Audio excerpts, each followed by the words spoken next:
To thee, the champion leader, we thy flock dedicate,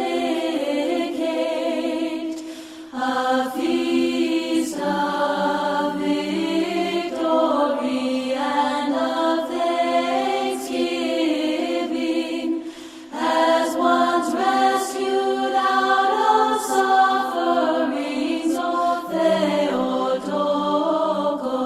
This time of year, as Orthodox Christians, we have to take away the division.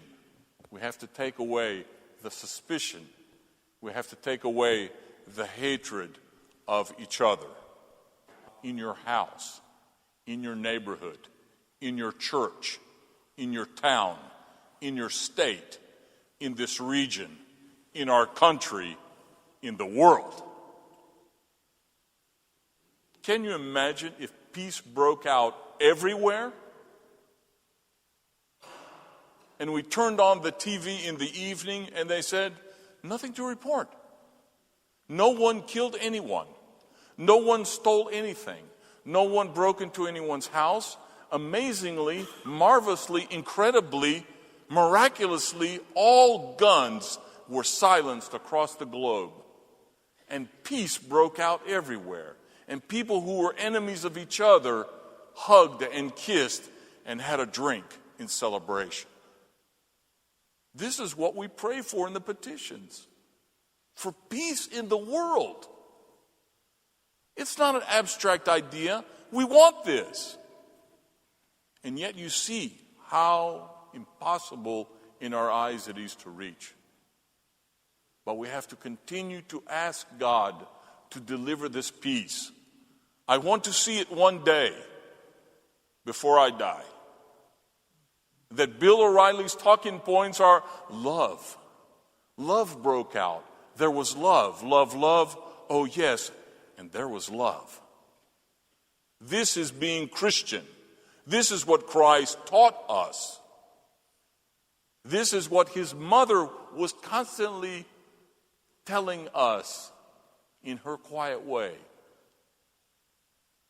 If you listen to the words of tonight's stanzas, I'll just take mine. It said, the mother of the lamb and shepherd, it's talking about the Theotokos, O sheepfold of sheep with reason. Sheep with reason. Who wards off invisible enemies. Who opens the portals of paradise. Can you imagine? This woman opened the door, the portals to paradise. How? She gave birth to the Son, obviously. He was the door, but she gave birth to the door. Things of heaven are now exalting with the earth. Rejoice the things of earth along with the heaven. Dance for joy. Heaven and earth are dancing because of this woman. This mother of God. This Theotokos. This ever-virgin Mary. This young teenage girl that was startled by an archangel and bowed down to the will of God. What? Me? Have a baby? Are you serious? I've never been with a man. How would I explain this? Must have been going on in her head. Not my will, but your will. And so she was the deliverer of the portal, if you will, the door of paradise. The voice of the apostles, the valiance of martyrs, the mighty foundation of faith, the bright indication of grace. These are ways of describing the Theotokos. Whom Hades is divested, through whom we are vested in glory. Because of this lady, we have what's coming for us.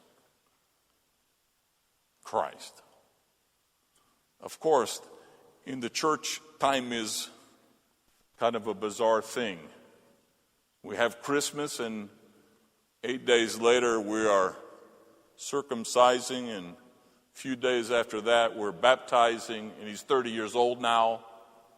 And then shortly thereafter he's picking his disciples, and very shortly thereafter he's beginning that period of entering into Jerusalem. And before you know it, they've had his trial, they have crucified him, he's dead, he's in the tomb, and we're waiting. For what? We had no idea that he would come back. He told us he would come back to his disciples, now I'm saying. He even showed them the possibility of death into a resurrection. The widow's son of Nain, he intersected with a funeral. He felt bad for the mother. He resurrected the son. How cool is that? The only son of a widow. Sound familiar? The mother of the only son who was a widow. He had compassion on her as he would his own mother. Jairus' daughter, 12 years old. She's dying. They go to find Christ. Where are you? Where are you? The daughter is dying. Come. But we can't get there fast enough because somebody touches him in the crowd. A woman who has a bleeding disease of 12 years. No coincidence, I'm sure. He stopped in the middle of the crowd and said, "Who touched me?" And his disciples said, "Who touched you? Are you kidding? You're being mobbed. Everyone is touching you." No. Someone touched me. I felt the power leave. And he healed this woman who had this incredible faith that if I just touch his garment, I can be healed. And where did she touch him? At the fringes, at the bottom, which meant she was crawling in the dirt because she was unclean. Remember, she's bleeding. No one is going to allow her to touch anyone, much less the rabbi. She's healed. We delay. Jairus' daughter dies. He goes into the courtyard, and the people are wailing. They were wailing, and he told them, "What are you crying about? The little girl is dead." "She's not dead, she's sleeping." They laughed at him. He went inside with his disciples, a few of them, and the parents, and the young child is raised. Second resurrection. And of course we know of Lazarus, his friend who died right before he was to go into Jerusalem. He's been dead 4 days. The sisters, Mary and Martha, are crazy. "Where is the Lord? He's sick. Please find him. He can help us. He loves Lazarus." And the Lord delayed on purpose so that Lazarus would die and he would be in the tomb 4 days. "Let's go see Lazarus, our friend. He's asleep. Let's go wake him up." It's easy for the Lord to heal Lazarus when he's sick. He's already healed people who are sick. But to show someone who's been dead 4 days to be called out of the tomb, that's not been done. That's a wow factor that his disciples needed to see so they would believe it when he came back from the tomb. And so Lazarus is in the tomb 4 days. "Come out, Lazarus." He comes out. He's dead looking. He's like a mummy, but he's alive. And everybody rejoices. Can you imagine if you were in the crowd and that happened? How you would feel? The excitement of the crowd? That's what helped the Jerusalem entry be such a wonderful thing. "Blessed is he who comes in the name of the Lord. Hosanna." And then immediately they found a way to convict him of no crime and then to crucify him on a cross. They executed the Lord. But, as he said, he would return in 3 days. And he did. But it all started with this woman who was the vessel of the Lord as he developed as a baby.